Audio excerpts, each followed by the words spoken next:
you, everybody. Hey, we're here. What's up? Late night, indie, the excitement. I know. It's Party Town, USA. Everybody knows it. Everybody knows it. Everyone's like, I'm looking to stay up till about 11. Where should I go? There's a beautiful place called Indianapolis. So many letters. Just call it Indy. So beautiful to be here. Thank you for hanging out with us late night. It is wonderful. This is my first time spending a full weekend in your town. I've always done one show, and you guys have been like, get the hell out of here. You don't sell enough tickets to hang out for an entire weekend. And so I never got to know Indy. And then now I'm here for a weekend. I came in late Wednesday night. I've been here since Wednesday night. I still don't know what's going on. But whatever you guys are into, I don't think you keep it downtown. That's what it feels like. I've never used this word to describe a town.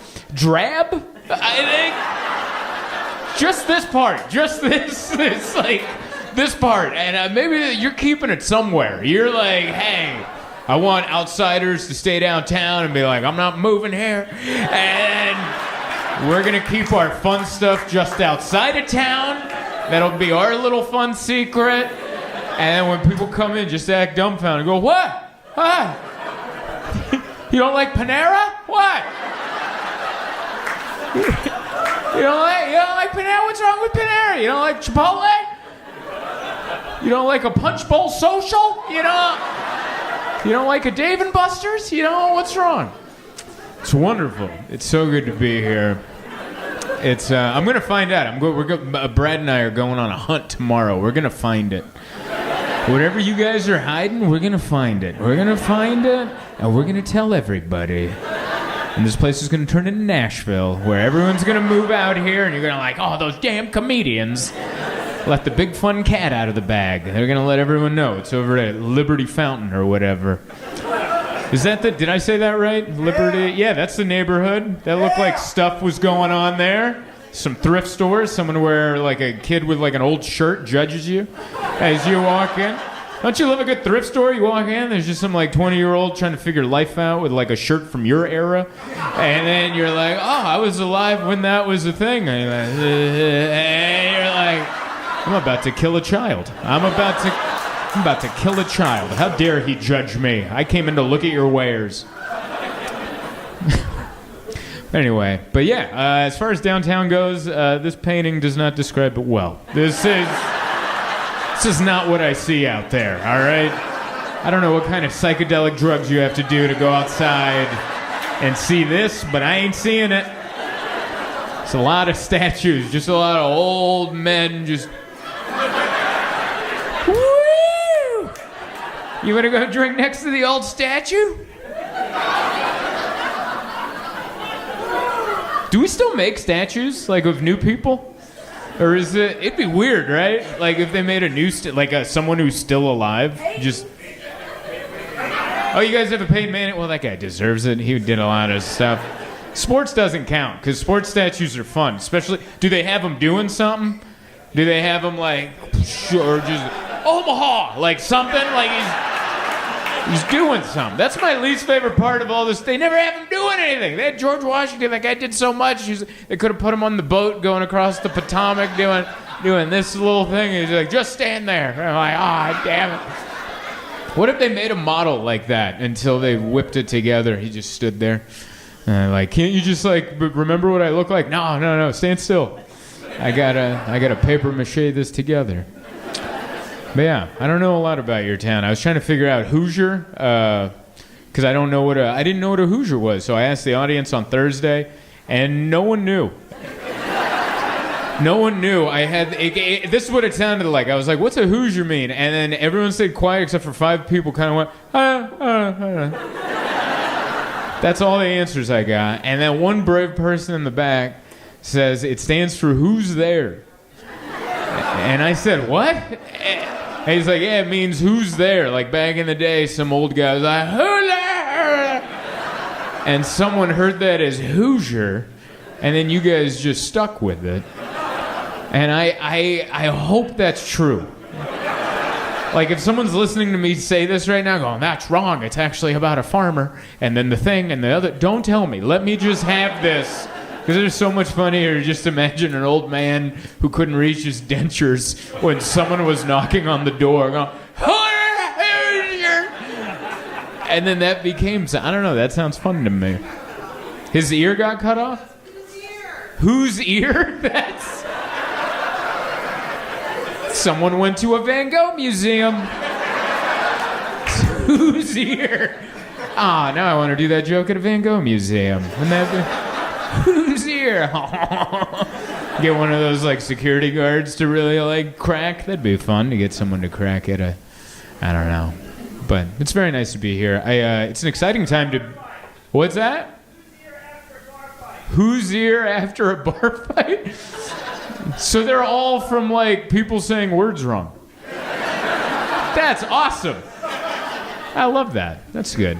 The Combine's going on. The NFL Combine's going on. You guys pretty pumped on that? That's pretty exciting. They're all staying at my hotel, which is weird. I'm the only one staying... Me and Brad are the only ones staying at the Westin that aren't wearing, like team... Everyone's, like, got a team jacket, and they're all a bunch of scouts and athletes, and I'm like, I think they can tell we're not a part of it. I think they can tell, like, when Brad and I walk through. I don't think they're part of the NFL Combine. Like, you can tell we're not holding clipboards and stopwatches, and we're definitely not... I don't know. I felt so much pressure going to the gym today. Because I'm like, they're going to be there, you know? And I'm just me. And then I started having, like, the fantasy. You know, you ever have a fantasy that they, like, see you on a treadmill, and they're like, whoa, you know? Like, I started playing that little fantasy. Like, they see me on the treadmill, some guy with a clipboard comes up, like, woo! Is that 6 miles per hour? I'm like, oh, yeah. I'm going to keep this up for about 30 minutes, too. Maybe 35 if the cold brew's still in my system, but we'll see. I don't know, wouldn't that be awesome? Like, some scout sees me chasing down a receipt in the wind, just... And then he's over there, oh my God, this guy's lateral movement. Do you ever have little dumb dreams like that as an adult whose athletic prime is so far gone? And you're like, what if I just had, like, a magical foot? You know how, like, people have, like, weird strength, even though they don't look like they should be strong, and they just have weird strength? And it's like, what if I just had a strong foot, and they brought me out, and I just rip, like, 80-yard field goals? And I get drafted by the worst offensive team in the NFL, but all they have to do is just not lose yardage from the 20, and then they're like, here comes the foot, and I just... And people, and, like, I'm a hero of the people because I'm, like, a loser, but, like... He's got a foot, dude. And then there's no one ever knows why I'm so good. There's just myths out there like, oh, I heard his foot was struck by lightning when he was on a camping trip as a child. That's why they call him Boltfoot or something. I don't know. I was having that daydream, but nothing happened. I went on the treadmill. No one noticed. I kept looking like, is anyone watching? I'll turn it up to 7, dude. I'll show you. I'll open it up, dude. I'll open it up. 7.2, that's about as fast as I can go, and that's for about a minute, and then I'm going to have to lay down. But I love the hotel treadmills because they're all the same. Every hotel uses the Nordic Track brand of treadmill, and they all come with a screen that play videos like you're running somewhere exotic instead of on the second floor of a hotel facing a wall, you know. And I've seen all the videos, and there's this one video... where it's running on a beach, because all they did was put a camera on like a guy's head, like a GoPro, and then just made him run in public, and then they took the footage and put it on here. And it's real people in the footage. And there's this one beach one where as soon as the guy starts running, another guy that's not a part of the shoot, he's like 10 yards ahead. He starts running too, and 5 steps in, he goes, ah! And he just limps off, and the camera just goes by. I've seen this video 100 times at many different hotels, and I'm just like, who is that guy? Does he know he's on this? You know? Does he know that I've seen him like, you just see him. Like, I hope, like, that guy probably had to go to rehab or something, you know? get him back into shape. I wonder if they put him on a treadmill in rehab. And I was like, oh my God, that's me. I didn't sign a release. That's the kind of dumb stuff I think about. It's very nice to be here. I've had a fun travel couple of weeks. I was in Vancouver, and then I went to Hawaii, because they're not next to each other. I don't know who books my travel, but they hate me. They're like, hey, we got Friday night, Vancouver. Woo! Next night, wake up, 7-hour flight, Hawaii. Nice! And Hawaii, hell yeah. Like, I was all into that. I flew on Air Canada. They starve you on that one. I have a strict... Do you have, like, weird rules that you place on yourself for no reason? I have a strict I don't buy food on airplanes rule. Like, I just don't do it. I don't know. I feel like my mom's next to me, and I'm 7, and then she just goes, we do not do that. And I won't buy food on a flight. And because most flights, they give you a decent amount of snacks anyway on the house, and I'll just plow those. Air Canada gives you... They gave me a candy bar this big. It looked like a Chihuahua turd, all right? It was this big, and that's all they gave you. Like, 7-hour flight, dude. 7 hours, nothing. Just one. They didn't even come by for round 2 of Chihuahua turd. One. And you eat that, and they're like, enjoy it. And then they would come by with a cart for sale. Like, none of it's free, and they'd have a menu. Do you want some heated wrap from 9 hours ago? And I'd be like, I hate Air Canada, dude. I was so angry.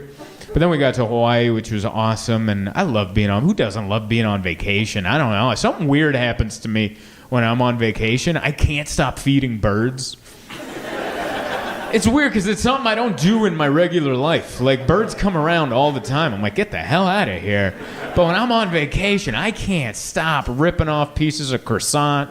And I had rice on my finger. I got a poke bowl or whatever. I had rice on my finger. A little bird. I held it out, and this Hawaiian bird just came up and touched my... we had an E.T. moment. It took the rice right off. And every bird that I fed, as soon as I fed them, I turned, and there'd be a giant sign that says, do not feed the birds. And I'm like, I can't help it. I'm on the loose out here, dude. I don't follow rules on vacation. I'm feeding these damn birds, you know. But we had a good time. We took stand-up paddleboard lessons. That was embarrassing. My wife signed us up. You ever sign up for something months before a vacation, and then it comes time, and you're like, why would you do this to us?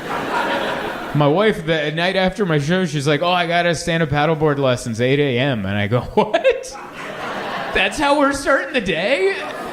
And then we showed up, and it's just a local teenage burnout that's going to teach us. I forgot his name was like Scoogie or something fun. I don't know. So Scoogie comes by, and he's like, well, it's just the 2 of you. And I go, oh, no one else signed up? He's like, no, 6 others signed up, but they all canceled. And I was hoping you guys would cancel too, but you didn't. Let's go stand up paddleboard. And he gave us like the quickest instructions ever. He's like, so what you want to do is stand up, and then you're going to be stand-up paddleboard. And I'm like, that doesn't sound like enough information. And he's like, well, have fun. And he left. And it's like some 19-year-old kid left. I had to stop myself from going, hey, you're not going to watch? Do you ever almost say something that embarrasses you? Excuse me, child, aren't you going to watch? Aren't you going to watch 2 people in their 30s try to stand on water? Aren't you? And then we had to go out, and it was right, the beach is right in front of the hotel, so we learned, no one's in the water. It's just my wife and I trying to stand on water. And everyone is having breakfast brunch buffet, just watching us. Every time I would look, I swear to you, I saw a guy go, he's going for it again. Why?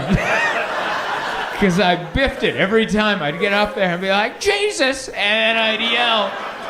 I wasn't yelling it with his name in vain. I was trying to think of him because he can stand on water. And I was like, just trying to be like Jesus. And he's good, man. That Jesus guy, he nailed it. Also, stand-up paddleboard's dumb. It works sitting down. All right? If you just straddle the board, you turn it into a kayak. I was moving. All right? Turned to my wife, we don't need to stand up. That's for show-offs. All right? That's for a bunch of, look what I can do. No. This is a utilitarian tool here, you know? That was fun. And then we had the flight back. I watched on the flight back was the State of the Union address. I watched that on a flight. I don't know if you guys watched that. I watched it without headphones because I didn't, you know how they come by and they're like, do you want headphones? I'm like, I don't want headphones. And then I'm like, oh, I guess I could have used some headphones. But I watched the entire State of the Union address, no headphones, and I think I still got it. The State of the Union is a very showy, like, you don't need to hear the words. It's ha ha ha ha ha ha. Like, it's a very, you don't need to, I think I got it. Like, I didn't hear a word of what he said, but I think I get it. I think he said, everything's great, I'm awesome, those people suck, there's Erica Kirk. And that was kind of it. It was like, that was, I think I was able to get it. I'm like, I appreciate that, you know? My favorite part of the State of the Union is when they zoom in on people who don't like the speech. And they would just zoom in, like, and they'd just be like a guy going, I don't. There's someone clapping next to him, standing, going, I'm not doing that. And I saw that. I'm like, that's how my eyes work when I do comedy. Like, I'll ignore everyone laughing, and I'll focus on one guy who's like, I don't think he's that good. And I'm like, that's actually, you know, for all presidents that have done a State of the Union, that's rude that they zoom in on the guy not enjoying it and they put him next to the guy talking. Like, Trump's talking and there's a guy who going, I don't care for it. Like, if you didn't know that was a State of the Union address, I would have been like, this is a horribly shot comedy special. Could you imagine comedy specials where they just zoom in on non-laughing people? And then it just cuts to me like, right, everybody? Huh?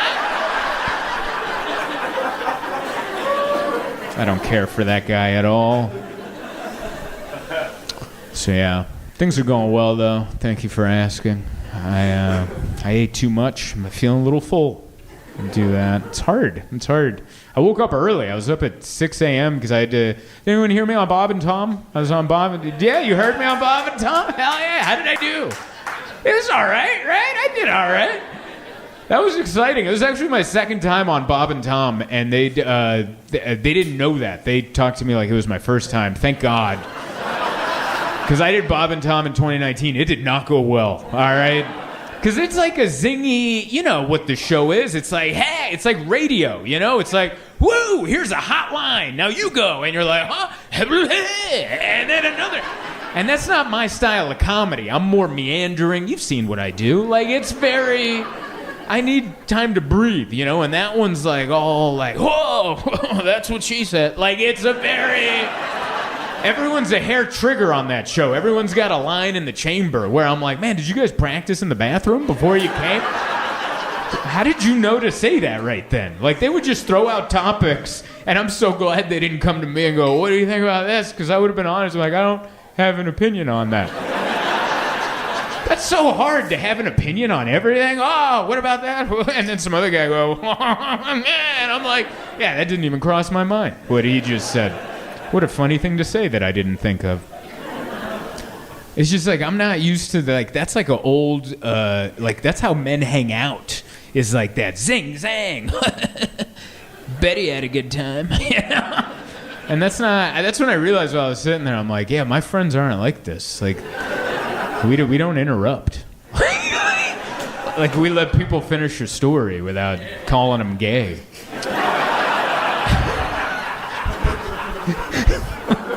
And I'm not saying I didn't like the show, but that's the style of the show. It's quick, zap, yeah.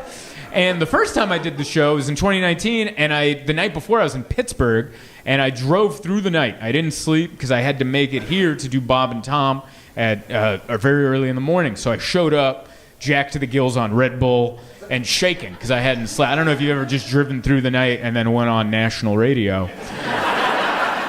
But it's not a time you just want to be shaking with whatever. And I went in, and it was a panel of comedians. And it was funny comics. Dusty Slay was there. It was the first time I got to meet him. Killer comic. There's the other guy, Pat Godwin. He's a guitar act. He's super funny.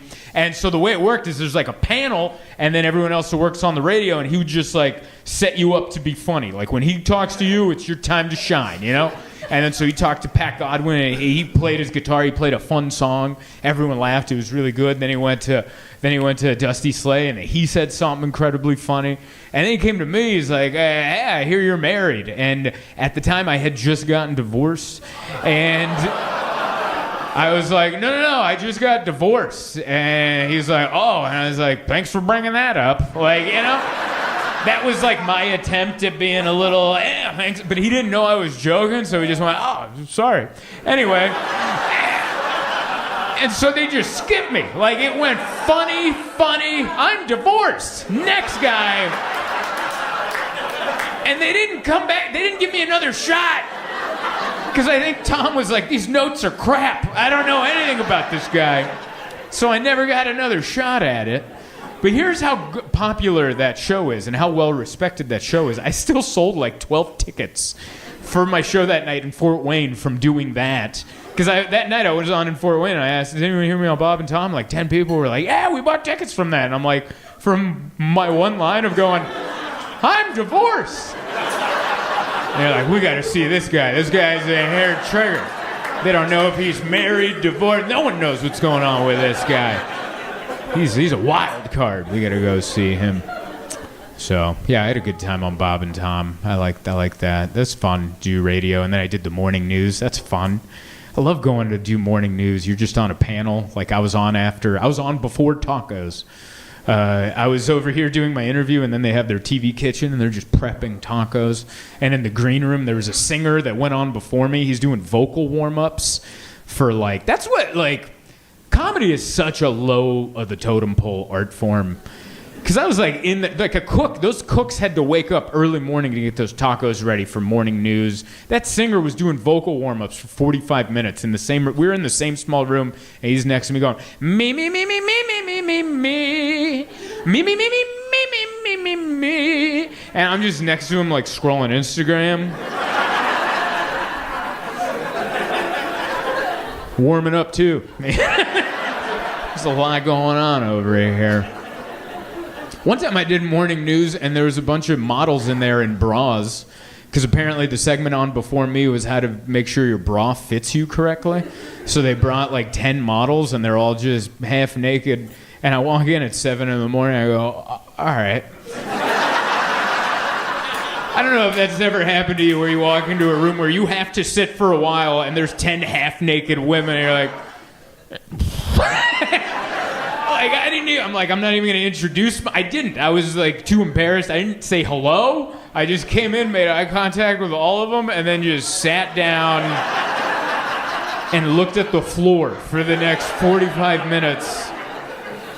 And then they did their segment, they left, and then I was brought out, and I was like, you made me follow the bras? That's a tough act to follow. Man. I don't know. But it's fun. I've been doing well, living life, trying to do my best, I guess. Yeah, aren't we all? We're all just trying to do our best. How's Jessica? She lives with my ex-wife. I apologize. That was the divorce that came up at Bob and Tom. Don't worry, I have a new wife. We're happily in love. We've been married a long time, enjoying life. Thank you. Second wife. You know what I'm talking about. That's how easy crowd work is, by the way. You know what I'm talking about. Guy who looks like he was married at 16, you know? Were you married at 16? No? Are you guys married? No. She won't do it.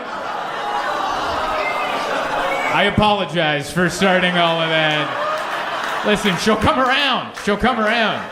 She just probably thinks it's better to graduate high school first. So, like, that's probably all. I mean the both of you. You both look young. I'm not trying to say she looks young. See, this is why I don't do crowd work, because it would be mostly me going, no, you're getting the wrong idea. I'm saying you both look young. You both look like healthy, tax-paying people, and you're good people. That's why I don't talk to people, because every time I do, they're like, what do you mean? I'm like, I'll shut up. Could you imagine if I introduced myself to the bra women? Could you imagine how that would have gone? Hi!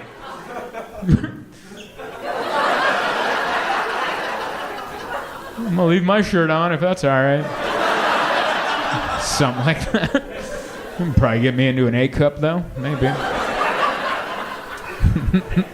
You guys are fun, man. This is like the first like real fun crowd we've had. No, I mean that, and I don't mean that rudely. I just mean that like the bar's been low, and you guys have been so fun that it like, dude, Thursday was like a dissertation. I did all the jokes, like all the little fun little things that I've done here, I did on Thursday, and they're like, Like, you guys don't have it, but the other two crowds we performed for, there was like, I don't know if it's an Indiana thing or what, but there was like laughter followed with judgment. It was like,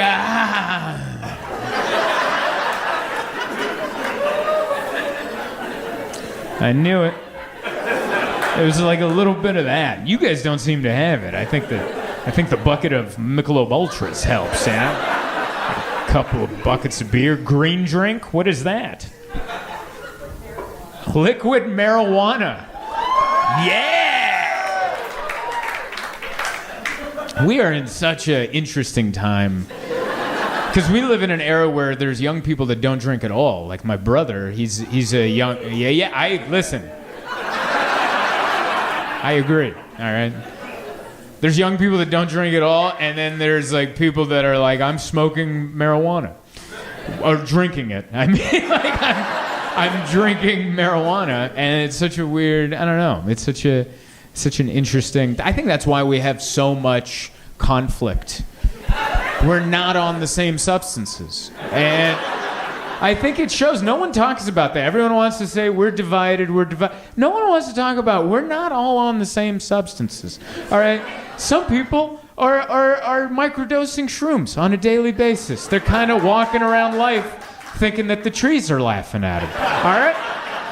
Then there's other people who have nicotine pouches in their lip, and they're just like, I'm jacked up and I want to fight, but I don't know why. All right? And then there's like other people that are just on weed pills, so they just end every conversation with, I don't know. And then they leave. And then you got alcohol people, just old school alcohol people going, woo! And then mixed with all that, you got sober people going, you guys are all insane. And I see why there's so much conflict. We need to get on the same substances. We need to. I think that should be. Maybe RFK will start that. I think he should get us on a regimen. Everyone take like something agreeable. Like every night, we all of us take 2 melatonin gummies. We start simple, all right? Yeah, we'll make sure there's no yellow dye, number 5 or whatever, whatever's making all the kids smell colors, but.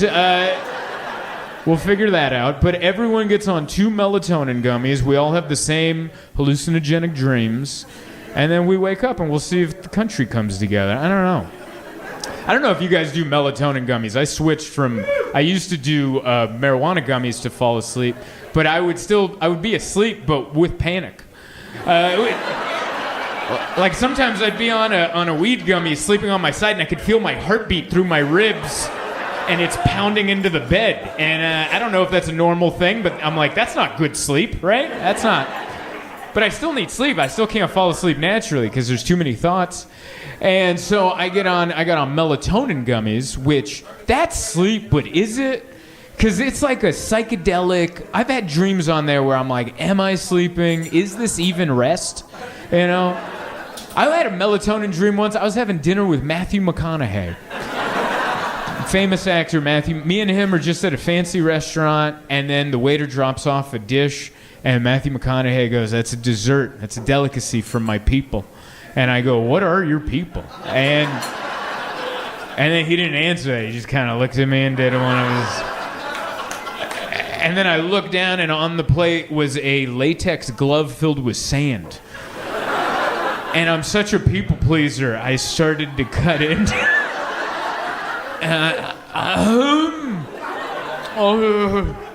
It's really good. And he's like, all right. You know, like. And then we did all this stuff, and I'm like, am I even sleeping? I don't know if this counts as REM sleep, you know. But I don't know. I think my football coach in high school had a good way to remedy conflict. Like, I remember there's two guys kept fighting each other at football practice. They got into 3 fights in the same practice, so he called off practice, or he paused it, and then he told those guys to go run laps while they held hands. And they had to run laps holding hands, and they stopped fighting. And I was like, I think that could fix us. Everyone has to reach across the aisle to someone they hate or just vehemently disagree with, and you have to run holding hands until you're too tired to hate. All right, I got 4 people on board. That's all I need. Other people are like, I'm gonna punch him while I run. You think I won't grab his own hand? Go, why are you hitting yourself? Why are you hitting yourself? Think I'm not gonna do that? They're from Portland, nice. I like it. Their whole motto is they keep it weird over there. Right? And they're doing a good job. They're doing a good job. Go check it out. Everyone's pulling their weight in that town. Making it weird. I did that show in Seattle, and then I took the train down to Portland. And when I got to the train station, I came across a young lady who I hope was on drugs. You ever meet anyone like that? Where you just go, ooh, I hope that's not permanent. I hope that was a decision. I hope you decided for that to happen. I hope you're having a great time while the rest of us are mortified for you. This is what she was doing. She was lined up against the street sign, just doing this right here, just going, ah. And I'm like, which drug is that one? I've never seen this before. I'm trying to walk by while she's doing that. She sees me, and she yelled at me. She goes, you look like Jesus! And I said, thank you, and I kept walking, because you don't slow down for that. You don't keep that conversation going. You cut that off right there. You go, thank you, you just reminded me I don't walk fast enough. I appreciate it. So I'm trying to walk off. She yelled at me again. She goes, throw me a blessing, Jesus. I was like, oh. Well, I can't let my children down. I gotta throw this girl a blessing. What if this is a big day for her? What if this is where she turns her life around? Because she got to meet who she thinks is Jesus at the Portland train station. I can't leave her hanging. This could be a monumental day in this woman's life. I have to throw her a blessing. Here's the problem, though. I've never seen a blessing thrown. I've never seen it go down. Is it underhand? I've never seen it happen. So I had to think quick. I had to think on my feet. This is what I came up with. I just turned and pointed at her and went, you got it. That's how I threw my first blessing. Provo on a Friday. I like it. Some of you guys are into it. Some of you aren't even trying. I appreciate it. That's good. Pointing out the faces. I like it. It's so nice to be back in Provo. This is my second time here. I'm glad nothing's changed. It's just a bunch of people that look like me in this town. Very friendly, also awkward. Everyone has a twinge of definitely homeschooled in this town. There's nothing wrong with that, but we can tell. It's a lot of very friendly people going, hi, and then nothing to add. And then they don't know how to leave. They're just, hi. And then we're just there, oh, bless your heart. A sweet, sweet young person. So good to be here. Last time I was here, it was my first time, I think, in the state of Utah. So I didn't know much about Utah. I just assumed what I think everyone thinks about Utah, that it's just all a bunch of religious people.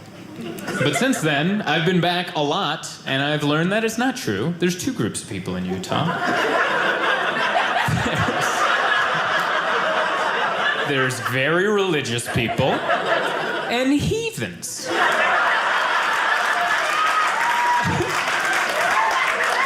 And they're 2 very distinct groups. They'll come up to you. Either they'll be on one side like, hi, yes, we have church to go to on Sunday, but thank you. Or someone else will be like, hi, I cook narcotics in a cemetery. Both very friendly. I want to mention, so polite, but very different. I like being back, you know? Last time I was here, I talked about my fat cat, Jessica. Yeah, some people remember that. I had no idea that video was gonna go viral. I had no idea 60 million people would watch me talk about my chubby cat Jessica, and that I would have cat people fans. Like that was the weirdest thing. You just went, I know, I didn't plan on it either. I didn't even realize that it happened. Like, Drybar didn't hit me up to go, hey, by the way, your video is going bananas. You are a cat comedian now. I found out organically by performing. I was in Spokane, Washington, working at a comedy club all weekend right before Christmas. Christmas was like on a Monday that week. And so like crowds should have been really light all week because it's the holidays. No one should be coming out for comedy. But every crowd was packed. And it was all just women in cardigans. And I'm like, I think this is from the cat video. And then after the show, these women would line up and show me pictures of their cats. And I was just like, I've made it. I can't believe it. We finally made it. So it's very exciting. Thanks so much for having me back. Late show in Provo. This is how it is, you know? I like it. It feels like this is the only thing happening in town right now.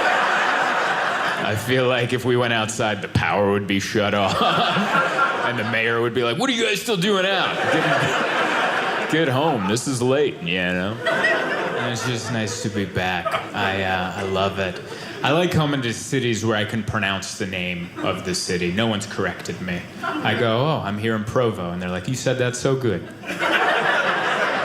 Pronunciation was perfect. Sometimes people get particular, you know?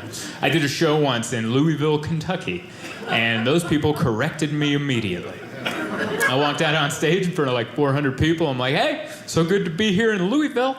I had 400 people immediately. It's pronounced wool! Wool! And it was not a polite, like, hey, why don't you try it this way? It was a very angry, it's wool! And I was just there like, I am so sorry, Louis Vile. I apologize. They're like, it's wool! And I'm like, wool? Wool! Wool? Wool! And then finally I'm like, I can't, all right? I can't say it. I think I have too many teeth. I think that's what's holding me back. I have too many of these pearly white roadblocks in my face, and I'm just unable to go full wool. I'm glad you guys enjoyed that, because they did not. I had a room full of jack-o'-lanterns sneering at me. And it was tough to come back from, and I didn't. I bombed for a whole hour. Humbling, as I would call it. It's very nice to be back here. Lots changed since last time I was here. The world ended. For a while, there was a worldwide pandemic. I don't know if you guys watched the news. It's pretty good story there for a long time. I don't even know if it's over, I think. I can't tell. No one's come out to tell us either way. I feel like Greta Thunberg should come out and just give us good news for once in her little life and be like, hey, I know I'm like the groundhog of bad news, but the pandemic's over, everybody. I think she should be the one to tell us.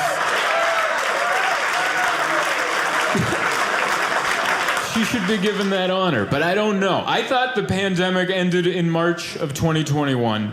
And I actually declared that it was over. I yelled out loud. I declared the pandemic is now over. I have no jurisdiction to do that. But I saw so many other people yelling craziness about the pandemic that I felt left out, all right? But I really thought the pandemic was over in March of this year because I was flying home from Kansas City, Missouri. Yeah. Oh, are you? Okay. I've never, all right. Yeah. They do have an airport. You all right? I was flying home from Kansas City, Missouri, and across the aisle, this lady had the whole row to herself, and she laid down, face down, into the airplane seat cushion. Just face right into it. No pillow, no rolled up sweatshirt, just face into a seat cushion. And I was looking at her, I'm like, yeah, I think the pandemic's over now. but it is not. There is more. Man, this pandemic, it's just, I don't know, a bunch of craziness has happened. Feels like a Super Bowl halftime show. That's what it is. Like a really long one when we're at home and we're just like, yeah, I guess this is entertaining, but when can we go back to the thing we showed up for? You know? It's definitely entertaining moments, but it's a little long in the tooth. Yeah? Wrap it up. I miss this. I miss doing comedy in front of people. Like during the pandemic, I didn't stop doing comedy. I was doing comedy on Zoom. I don't know if you got, Zoom, the meeting app? That should have been illegal. But they let us do comedy on Zoom. If you don't know what that is, comedy on Zoom is exactly what I'm doing right now, except I would be doing it in my living room, doing it into my laptop screen, which hurts my heart just to talk about. Here's something you might not know about comedians, but if we bomb at a venue, we just don't go back to that venue, all right? There's plenty of bars and restaurants I've never stepped foot back into in San Diego where I live because I bombed there, and they've offended me. And when I drive by, I give them an ugly look, all right? Because I remember that they hurt my heart. But during the pandemic, I was doing comedy on Zoom in a place I pay to live at, so I couldn't even leave. The next day, I would just wake up and I'd make coffee in the morning, like, yep, that's where it happened. That's where I lost my dignity. Now, when I did Zoom comedy, I did try to make it feel like the real thing. So what I asked was for everyone to put their microphones on so I could hear the laughter. So it was like this. And I remember in December, I did a company Christmas party at 1 p.m, which that should have been illegal, all right? Nothing is funny at 1 p.m, okay? You can't do comedy at 1 p.m. God's watching, all right? It's meant to be done at night in secret, That's what comedy's meant to be. But I was doing comedy at 1 p.m, and I asked everyone to put their microphones on, and there was an older lady in the audience. I could tell by her voice. She didn't have her video on. It just said Nancy on the screen. And she had her microphone on, but I don't think she meant to. Because like 2 minutes into my act, I hit a punchline, and everybody laughed. And for a second, I'm like, all right, this feels good. This feels like the real thing. And as soon as the laughter died down, Nancy, who doesn't realize her microphone's on, goes, I don't know how much more of this I can take. I gotta get to Costco. Really taking the wind out of my sails right now. Man, I do not miss Zoom. I did another company Christmas party that same day, and you know how you can see the other members of the meeting up at the top? I had someone leave my show by closing their laptop screen. Do you get why that hurts? Like, they just I saw them make the decision and execute.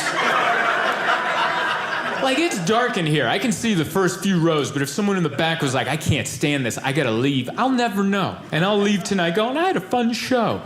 But this person just looked in my soul and went, that's about enough of you. Do you get why that hurt? She didn't leave the meeting. She left technology. She's like, I'm gonna go read a book or something. Does it hurt my heart? And I don't miss it. I'm glad we're doing it in person again, So much craziness. I got vaccinated. I went and did that. I know that's a divisive statement now. I know, don't even woo or boo, because then next thing you know, that energy's gonna build and we're gonna be at the Capitol just yelling a bunch of nonsense. Don't do anything. That's what I've learned. The riot at the Capitol, that was wild. I watched that on TV because I was like, I'm going to watch them count the electoral votes. And halfway into it, I'm like, this is boring. And I actually tweeted, this is boring. And as soon as I hit send, it became not boring. It's like the universe was like, Zoltan is bored. We'll fix that. Send him in. I don't know if you guys watched it like I did, but I was just watching on TV, and then all of a sudden, all the people I deleted off of Facebook showed up on my TV screen. And I was like, what? Is that my uncle? I haven't seen him in a long time. Why is he dressed like a yak?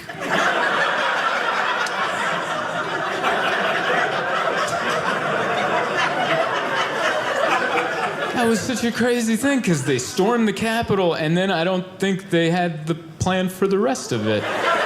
They all just kind of went in there and looked at each other like, well, what now? And then one of them went, selfies? Should we take selfies? And then they just looked like a bunch of tourists at a Madame Tussauds wax museum. It was fun to watch. It was more entertaining than the electoral votes being counted, I'll give them that. But yeah, I went and got vaccinated. I got yelled at for getting vaccinated by a friend of mine. He's like, why would you get vaccinated? And I was like, whoa, I got vaccinated because I don't know anything, okay? I never went to college, okay? I graduated high school with a 2.75 GPA. Average, okay? Average intelligence is what I have. And a bunch of nerds popped up on my TV, and they're like, you should get the vaccination. And I was like, okay. You look like you went to college longer than I went to regular school, so I'll go do that. So I went, and it seems like 70% of the country listened to the nerds. Meanwhile, my one friend and 30% of the rest of the country was like, yeah, we heard the nerds, but we also listened to a jiu-jitsu podcast. And they recommend that we reconsider. And by the way, I'm not knocking you if you decided not to get it. It's your choice. It's totally your choice. You're fine. I totally get why a professional fighter wouldn't want the vaccine. I get that. I've never assaulted anyone while wearing underwear, okay?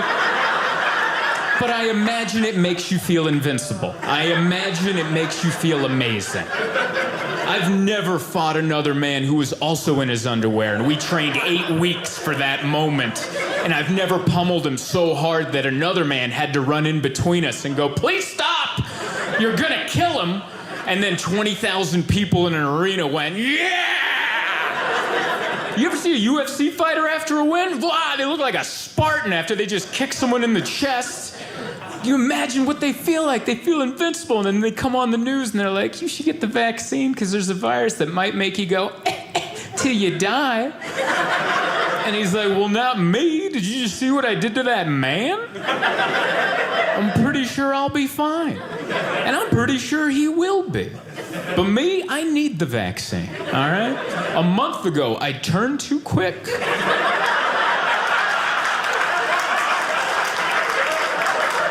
Oh, we got some quick turners in the audience?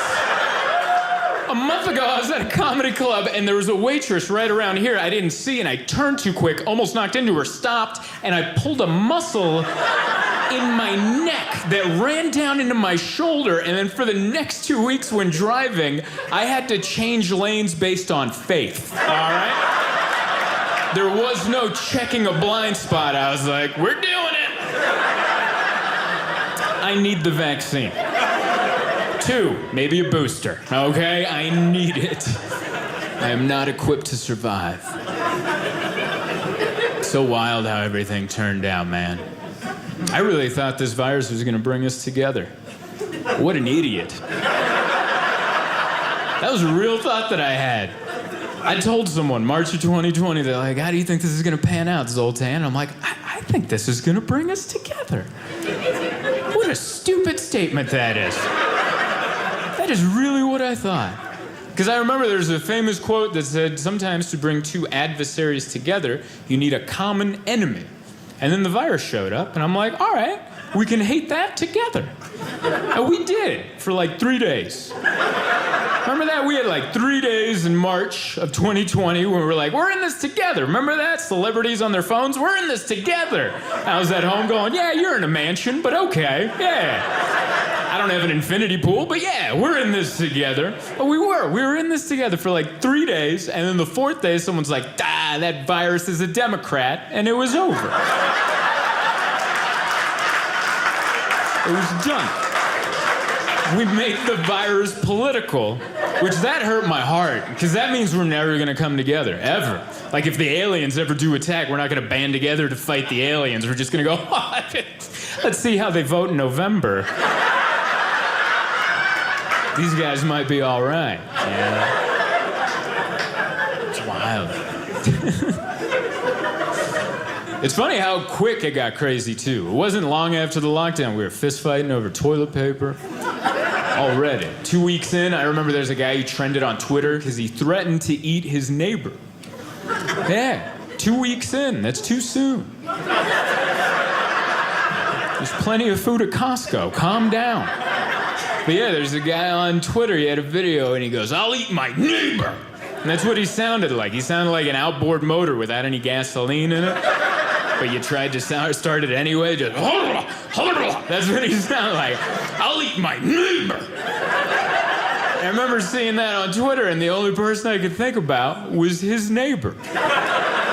Can you imagine being that guy's neighbor? And you're just scrolling Twitter, and you're like, "Whoa, honey, look, it's Jim from next door. He's gone viral. What's he saying?"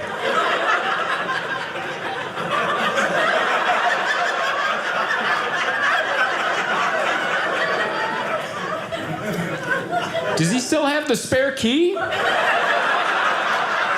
Because we gotta change the locks. Now, to be fair to this guy, I watched this whole video, and what he was trying to say was actually something sweet. He was trying to say, I would never let my kids go hungry. If we ran out of food, I'd eat my neighbor. Now, I'm not a parent, but that sounds like the right thing to say. That's what you're supposed to say, right? You're like, I love you guys. I don't love him nearly as much. If we run out of food, we'll just eat him. I think that was the right thing to say. But I was thinking about me as a kid. I'm like, man, I was a picky eater. I'm pretty sure you couldn't just drop Mike from next door on the table and be like, "Bon appetit," and then just, I'm gonna be sitting there going, "We need some sriracha, all right? We gotta spruce this up a tad." So wild. So yeah, I ended up getting the vaccine. Nothing crazy happened to me. I got sick for a couple days. My poor fiance, she ended up having a panic attack after her second shot. It wasn't her fault. She had a nurse that actually told her, "Hey, it's my first time ever given the vaccine." Which, I don't work in the medical field, but that sounds like stuff you learn day one. You don't tell anyone it's your first day doing anything. You lie to that person, and you go, "I'm the best there's ever been." But that's not who she had. She had a nurse. She's like, "Hey, it's my first time ever given the vaccine." She just starts shooting off syringes. Like Yosemite Sam, like, "Let's get this vaccine going." And my fiance's like, "Huh?" And then she stuck her with it. And then she pulled it out, and then she left her thumb on her arm for an uncomfortably long time. Like, long enough for her to go, "Is everything okay?" And she goes, "What? Yeah, everything's good. You're just bleeding a lot more than I expected." And then she yelled over to another nurse. She's like, "Hey, can you get that gauze? Just bring the whole box." So they wrap her up, they move her off to the quarantine area. It's so full, we're not sitting next to each other. So now she's texting me everything I just told you guys. And I'm texting her back, "You're fine, everything's good. I'm sorry that happened to you, that sucks. But you're totally fine, don't let it go to your head. Because if it goes to your head, then you won't be fine." And she goes, "You're right, I won't let it go to my head." And I'm like, "Yeah, you're right on." And then 3 minutes later, she texts me, she's like, "It's in my head." And I'm like, "Are you okay?" And she goes, "No, I'm dying." And I was like, "That's quick. That's really fast." But I'm like, "Don't worry, baby, I got you." So I sprang out of my seat like the hero that I am. I ran, I found someone who looked important. I'm like, "Excuse me, my fiance's dying. The vaccine did it. Bring everybody." I know how to get help. You have to yell. So that guy got a doctor, a nurse, and like a third guy in a suit. I don't know who that guy was. I think he was just a PR guy for Moderna. Like, he just kept very loudly telling my fiance, No, honey, you felt like this before you got here." Just to like calm everybody else down, because they're all looking at her like, "What's in this stuff?" And then the doctor comes by and takes her blood pressure, and he goes, "Wow, your blood pressure's really low. You're about to faint." And I looked at him, I'm like, "What is wrong with you people? Lie! This isn't the time for the truth. Lie! Why would you tell someone they're about to faint? Lie to them and go, 'You're doing great. You're doing so good.' What? I'm not bracing for anything. You're doing great." Not this guy. This guy's like, "You're about to faint." And she's like, "I feel it." And she just starts melting down. We ended up having to take a wheelchair from an elderly person. That also happened. Apparently they only had one wheelchair on the entire premises, and they gave it to an elderly lady, and they ran up to her going, "You gotta figure your legs out, ma'am, because this girl needs it." So we booted a senior citizen. After about a half hour and a few bottles of water, she started to feel better. And the doctor goes, we don't like to say this in the medical field, but you had what they call a panic attack. You're totally fine. It was just in your head. You're good. You can go home. And on the drive home, she was like, I'm so embarrassed. I got a panic attack in front of all those strangers. And I'm like, you shouldn't be embarrassed about that. Same thing would have happened to me. All right? If I sat down and the nurse was like, it's my first time ever given the vaccine, I would have been like, no, it won't be. Because I'm going to wait. I'm going to wait for anybody else. Anybody. I don't even care if it's a nurse. I'd rather a junkie from under the bridge give me my vaccine. Is there anyone here with some experience with needles? I'll take anybody. I'd rather a junkie just come up and go, I got you, baby, and then just hit me with it. I'd be more comfortable with that than, it's my first time ever. I'm not going on your wall. All right? I'm so good. I did spend a lot of the pandemic working on myself. I think a lot of people did that. I don't know if you guys can tell I'm trying to stand up straight. I started working on my posture because I got an ad on Instagram that was asking me if I was slouching too much. I was just scrolling. They're like, are you slouching right now? And I looked in the mirror, and sure enough, I'm like this. And I'm like, how closely are you watching me? But what they were trying to do is sell me these rubber bands that go around your shoulders, and they make you, you know, stand like a guy that you hate. You know these dudes that just come into a room all shoulders and Adam's apple everywhere they go? No one likes that guy. His name's usually Trevor or something. You know the guy. He runs a CrossFit gym. I don't know if this is hitting too close for anybody. Just come on. So I almost bought these rubber bands that make you stand like a Trevor. But I didn't, because I'm like, I have mental strength. I can just remind myself to stand up straight. So that's what I've been doing. I've just been standing up straight. And you know what I learned? Standing up straight hurts my back. Like right now, this is very uncomfortable. Right where all the bones meet, pain. You know what feels good? This right here. This right here has never hurt me once. Never once have I been like this going, ooh, we gotta straighten out. I think this is where we're supposed to be. You know who I think had it right? That dude in the middle of the evolutionary chart. You know what I'm talking about? The cavemen. On one end, there'd be a guy crawling, and at the other end, a Trevor just walking all upright. But if you look in the middle, there's just a guy with like a healthy slouch. I think that's where we're supposed to be. In fact, if you see a guy with this slouch, this is a good guy right here, all right? Befriend this guy. This guy will pick you up from the airport, okay? He'll be early. He'll have Starbucks ready. This is a good guy. This dude, he will try to date your girlfriend when you're gone on that trip. Not a great guy.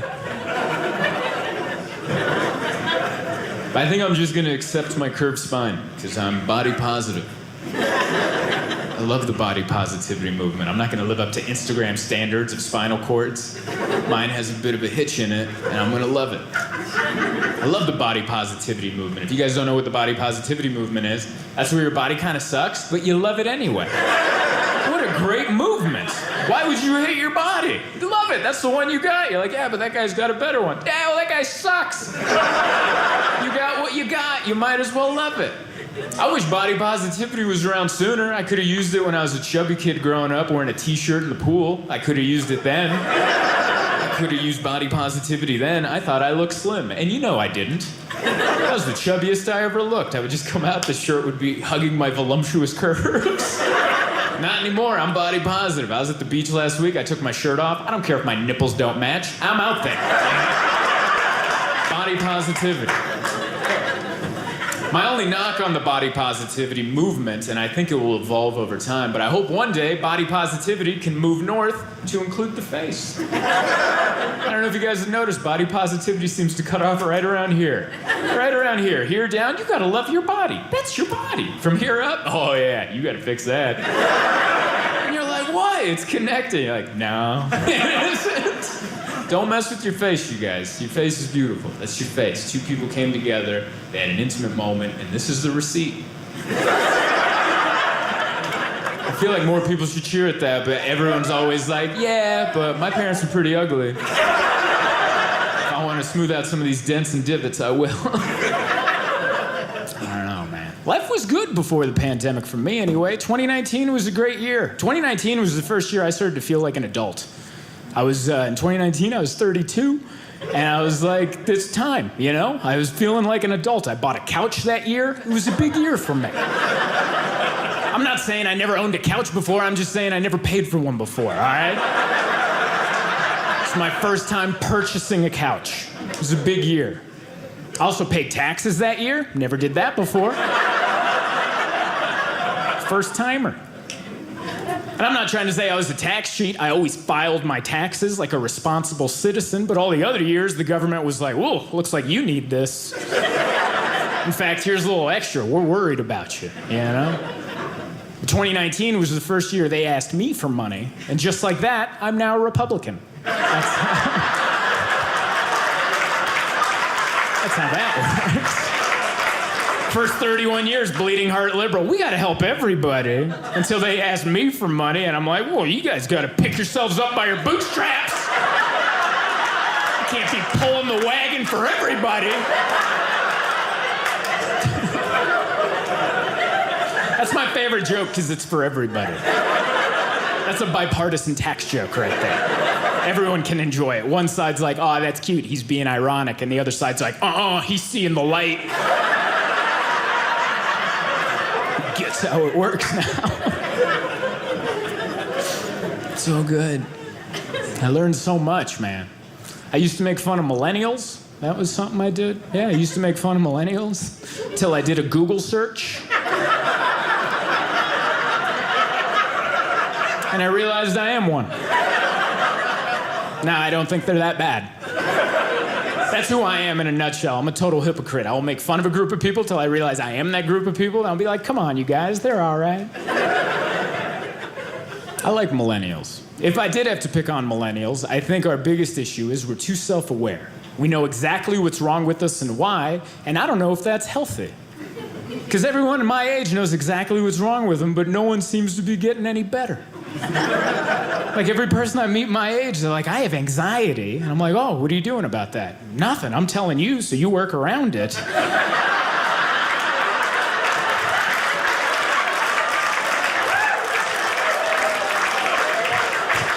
It's like, no, you did half the job, you identified it, but then you gotta, you know. Everyone knows why they have anxiety. And they'll tell you right away, right when you meet somebody. I have anxiety because when I was 8, my brother locked me in a closet, kept me there all weekend.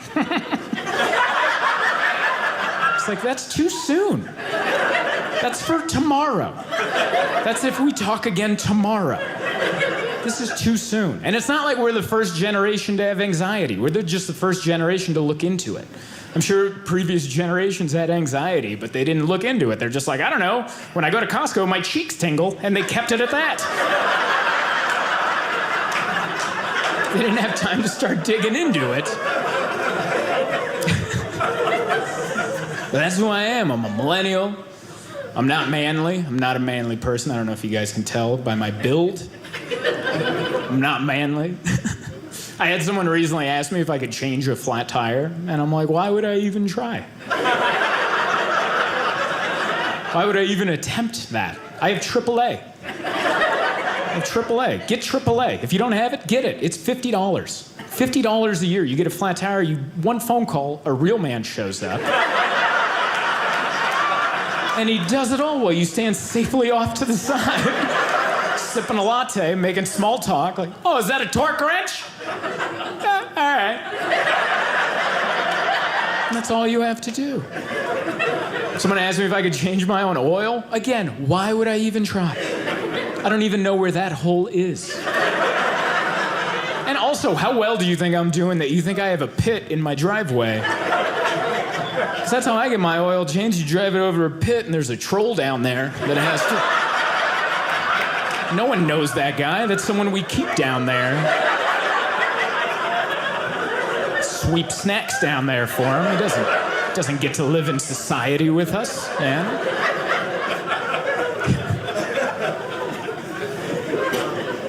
Love it. Scariest time of year for me is coming up. It's the winter. It's when I gotta light the pilot light on my furnace. That is the most terrifying time of the year for me.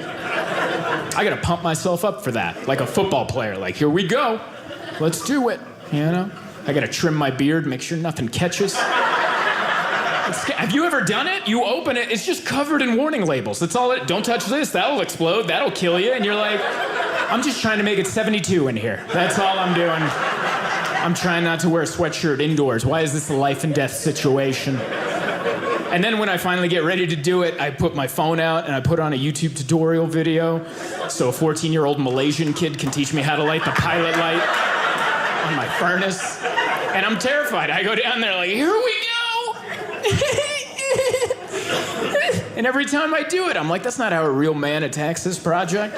Like a real man just shows up covered in gasoline, strikes a match on his 5 o'clock shadow and just goes, whoa, heat for everybody, cause I'm a man. And everyone around him, what a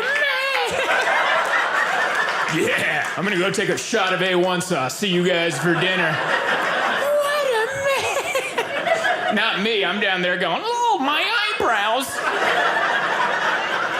Just terrified. The last thing I'll tell you is the least manliest thing about me, and I save that for the end of my show because it's gonna make a lot of you not like me. But no matter how you react, I'm leaving, all right? Least manliest thing about me is I can't drive a stick shift, okay? Yeah, and that's the reaction I always get. I'm just saying I can't do this. That's all I'm saying. I can't do this. And you know why? Because this is stupid, all right? This is dumb. Do you know they make cars now where you don't gotta? Do you know that? Do you know that? Listen, when you're done churning your own butter, why don't you join us in the 21st century? When you're ready, when you're done bookkeeping with your abacus, why don't you join us in modern times? Because there's no way you prefer this. Oh yeah, let's go for a leisurely drive. Isn't this great? Look at this. No, can't high five you now. Look at all this stuff I gotta do. What's that, a hill? Nice, let's figure that out. How do you even text in this situation? I'm not a fan. You guys have been wonderful. Thank you very much, everybody.